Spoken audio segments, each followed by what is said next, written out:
ବିଛଣାରେ ଶୋଇକି ଏହି ଗୋଟିଏ ମନ୍ତ୍ରକୁ 3 ଥର ପଢ଼ି ଦିଅନ୍ତୁ। ଗ୍ୟାରେଣ୍ଟି ଦେଉଛି ସେ ନାରୀ ରାତିଦିନ ରୁମ୍କୁ ଡାକିବ, ଯାହା ଚାହିଁବେ ତାହା କରିବ। ଆଜ୍ଞା ହଁ, ଯଦି ଆପଣ କେଉଁ ଝିଅ ବା ବିବାହିତା ନାରୀକୁ ମନେ ମନେ ଭଲ ପାଉଛନ୍ତି କିନ୍ତୁ ଯେତେ ଚେଷ୍ଟା କଲେ ମଧ୍ୟ ତାକୁ ପଟେଇ ପାରୁନାହାନ୍ତି, ତାକୁ ନିଜର ମନ କଥା କହିବାକୁ ଡରୁଛନ୍ତି, ଆଉ ଆପଣ ଚାହୁଁଛନ୍ତି କି ସେ ଝିଅ ବା ବିବାହିତା ନାରୀ ନିଜେ ଆସି ଆପଣଙ୍କୁ ଭଲ ପାଉଛି ବୋଲି କହୁ, ତେବେ ଆଜିର ଏହି ବଶୀକରଣ ଭିଡ଼ିଓଟି ଆପଣଙ୍କର କାମରେ ଆସିବ। କାରଣ ଆଜିର ଏହି ଭିଡ଼ିଓଟିରେ ମୁଁ ଆପଣଙ୍କୁ ଶିଖେଇବି ଦୁନିଆର ସବୁଠାରୁ ଶକ୍ତିଶାଳୀ ନାରୀ ମୋହିନୀ ବଶୀକରଣ ମନ୍ତ୍ର। ଏହି ମନ୍ତ୍ରକୁ ଯଦି ଆପଣ ରାତିରେ ଶୋଇବା ପୂର୍ବରୁ ନିଜ ବିଛଣାରେ ଶୋଇକି ମାତ୍ର 3 ଥର ପଢ଼ିବା ମାତ୍ରେ ସେ ଝିଅ ହେଉ ବା ବିବାହିତା ନାରୀ ଆପଣଙ୍କ ପାଖକୁ ଆସିବା ପାଇଁ ବାଧ୍ୟ ହେବ। ରାତିଦିନ ଘରକୁ ଡାକିବ, ଯାହା ଚାହିଁବେ ତାହା କରିବ, ଆପଣଙ୍କର ସବୁ ଇଚ୍ଛା ପୂରଣ କରିବ। ନମସ୍କାର ଫ୍ରେଣ୍ଡସ୍, ଓଡ଼ିଆ ଫଣ୍ଡା ଚ୍ୟାନେଲକୁ ଆପଣମାନଙ୍କୁ ସ୍ୱାଗତ। ଆଜିର ଏହି ଭିଡ଼ିଓଟିରେ ମୁଁ ଆପଣଙ୍କୁ ଶିଖେଇବି ଆପଣ କିପରି ସୁନ୍ଦରୀରୁ ସୁନ୍ଦରୀ ଝିଅକୁ ପଟେଇ ପାରିବେ, ସୁନ୍ଦରୀ ପଡ଼ିଶା ଘର ଭାଉଜକୁ ପଟେଇ ପାରିବେ, ତାଠାରୁ ନିଜର ମନ ଚାହୁଁଥିବା କାମ ହାସଲ କରିପାରିବେ। ଏହି ବଶୀକରଣ ଏତେ ଶକ୍ତିଶାଳୀ କି ଯିଏ ବି ଏହାକୁ କରିଛି ସଫଳ ହେଇଛି। ନିଜ ପସନ୍ଦର ସେ ଝିଅ ବା ନାରୀକୁ ଅତି ସହଜରେ ପଟେଇ ପାରିଛି। ତେଣୁ ଆପଣ ବି ଗୋଟିଏ ଥର କରିକି ଦେଖନ୍ତୁ, ତାପରେ ଦେଖିବେ ସେ ଝିଅ ପାଗଳି ପରି ଆପଣଙ୍କୁ ଭଲ ପାଇବ। ଯେଉଁ ବିବାହିତା ନାରୀକୁ ଆପଣ ଦିନରାତି ଭାବୁଛନ୍ତି, ସିଏ ନିଜେ ଆପଣଙ୍କୁ ଫୋନ କରିବ, ହାତ ଧରିକି ରୁମ୍କୁ ଡାକିବ, ଯାହା ଚାହିଁବେ ତାହା କରିବ, କୌଣସି ପ୍ରକାର ବାଧା ଦେବ ନାହିଁ। ଏହି ବଶୀକରଣ ସାହାଯ୍ୟରେ ଶାଶୁ, ନଣନ୍ଦ, ଦିଅର, ଭାଉଜ କାହାକୁ ବି ନିଜ ବଶରେ କରିପାରିବେ, ତାକୁ ପଟେଇ ପାରିବେ, ତାଠାରୁ ନିଜର ମନ ମୁତାବକ କାମ ହାସଲ କରିପାରିବେ। ଏଥିପାଇଁ ଆପଣଙ୍କୁ କୌଣସି ପ୍ରକାର ମନ୍ତ୍ରତନ୍ତ୍ର କରିବାକୁ ପଡ଼ିବନି କିମ୍ବା କିଛି ବି ପଇସା ଖର୍ଚ୍ଚ କରିବାକୁ ପଡ଼ିବନି। ଆପଣ ଯେତେବେଳେ ରାତିରେ ଶୋଇବା ପାଇଁ ଯିବେ, ନିଜ ବିଛଣାରେ ଶୋଇକି ଏହି ମନ୍ତ୍ରକୁ ମାତ୍ର 3 ଥର ପଢ଼ିବାର ଅଛି। ତାପରେ ଦେଖିବେ ଚମତ୍କାର। ଏପଟେ ଆପଣ ମନ୍ତ୍ରକୁ ପଢ଼ିବା ମାତ୍ରେ ସେ ଝିଅ ହେଉ ବା ବିବାହିତା ନାରୀ ଆପଣଙ୍କ ଆଡ଼କୁ ଆକର୍ଷିତ ହେବାକୁ ଲାଗିବ। ଯେପର୍ଯ୍ୟନ୍ତ ଆପଣଙ୍କ ପାଖକୁ ଆସିନି, ଆପଣଙ୍କ ସହିତ ସମ୍ପର୍କ ରଖିନି, ସିଏ ଖାଲି ଛଟପଟ ହେବ।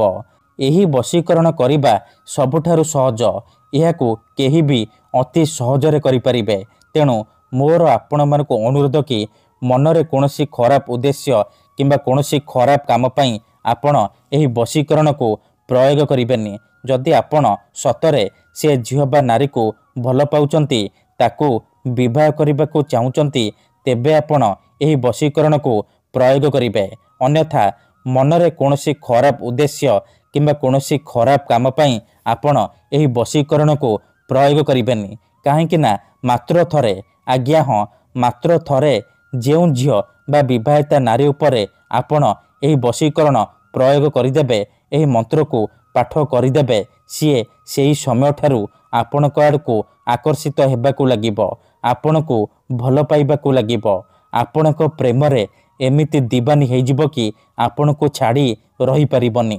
ତେବେ ଏହି ବଶୀକରଣ ଆପଣ କିପରି କରିବେ, କେମିତି କରିବେ, ମୁଁ ଆପଣଙ୍କୁ ଶିଖେଇବି। ସମ୍ପୂର୍ଣ୍ଣ ପ୍ରୟୋଗ ବିଧି ଠିକ୍ ଭାବରେ ଶିଖେଇବି। ଜାଣିବା ପାଇଁ ଆପଣ ଭିଡ଼ିଓଟିକୁ ମୂଳରୁ ଶେଷ ପର୍ଯ୍ୟନ୍ତ ପୁରା ଧ୍ୟାନ ସହିତ ଦେଖନ୍ତୁ।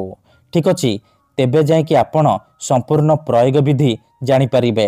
ଅଧାରୁ ଛାଡ଼ିକି ପଳେଇଲେ କିମ୍ବା କାଟି କାଟି ଦେଖିଲେ ଆପଣ କିଛି ବି ବୁଝିପାରିବେନି।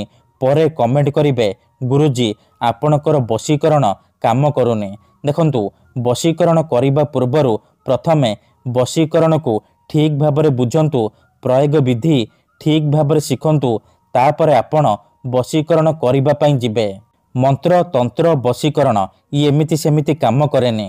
ମନରେ ସମ୍ପୂର୍ଣ୍ଣ ବିଶ୍ୱାସ, ନିଷ୍ଠା ଆଉ ଏକାଗ୍ରତାର ସହିତ ଆପଣଙ୍କୁ ଏହି ବଶୀକରଣ କରିବାକୁ ପଡ଼ିବ। ତେବେ ଯାଇ ମୁଁ ଆପଣଙ୍କୁ ଗ୍ୟାରେଣ୍ଟି ଦେଉଛି ଆପଣ ଯାହାକୁ ଚାହିଁବେ ତାକୁ ପଟେଇ ପାରିବେ। ତେବେ ଚାଲନ୍ତୁ ଜାଣିବା ଏହି ବଶୀକରଣ ଆପଣ କିପରି କରିବେ। ତା ପୂର୍ବରୁ ଯଦି ଆପଣ ଆମ ଚ୍ୟାନେଲକୁ ପ୍ରଥମ ଥର ଆସିଛନ୍ତି, ତେବେ ଦୟାକରି ଚ୍ୟାନେଲକୁ ସବସ୍କ୍ରାଇବ୍ କରି ପାଖରେ ଥିବା ବେଲ୍ ଆଇକନ୍କୁ ମଧ୍ୟ ଦବାଇ ଦିଅନ୍ତୁ, ଯାହାଦ୍ୱାରା ଆମେ ଯେଉଁ ବି ଭିଡ଼ିଓ ଅପଲୋଡ଼ କରିବୁ ସର୍ବପ୍ରଥମେ ଆପଣ ଦେଖିପାରିବେ।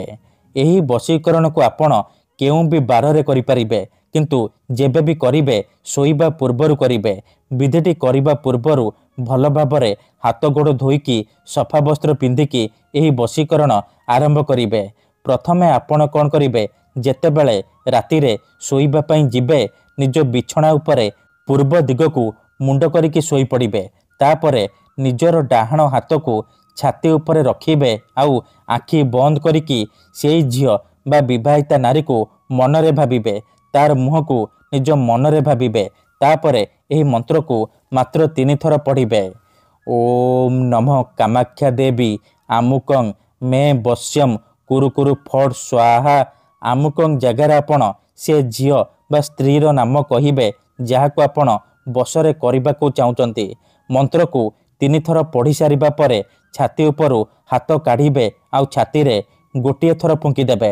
ଏହିପରି ଆପଣ ଲଗାତାର 3 ଦିନ ପର୍ଯ୍ୟନ୍ତ ରାତିରେ ଶୋଇବା ପୂର୍ବରୁ ନିଜ ବିଛଣାରେ ଶୋଇକି କରିବେ। ମନେ ରଖନ୍ତୁ, ପ୍ରଥମ ଦିନରୁ ହିଁ ପ୍ରଭାବ ପଡ଼ିବା ଆରମ୍ଭ ହୋଇଯିବ। ସେ ଝିଅ ହେଉ ବା ବିବାହିତା ନାରୀ ଆପଣଙ୍କ ଆଡ଼କୁ ଆକର୍ଷିତ ହେବାକୁ ଲାଗିବ। କିନ୍ତୁ ମନେ ରଖନ୍ତୁ, ଏହି ବିଧିକୁ ଆପଣ ଅଧାରୁ ଛାଡ଼ିବେନି। ଲଗାତାର 3 ଦିନ ପର୍ଯ୍ୟନ୍ତ ରାତିରେ ଶୋଇବା ପୂର୍ବରୁ ଏହିପରି କରିବେ। ତାପରେ ଦେଖିବେ କିପରି ସେ ଝିଅ ବା ବିବାହିତା ନାରୀ ଆପଣଙ୍କ ପ୍ରେମରେ ଦିବାନୀ ହୋଇଯିବ। ଯାହା ଚାହିଁବେ ତାହା କରିବ। ଧନ୍ୟବାଦ।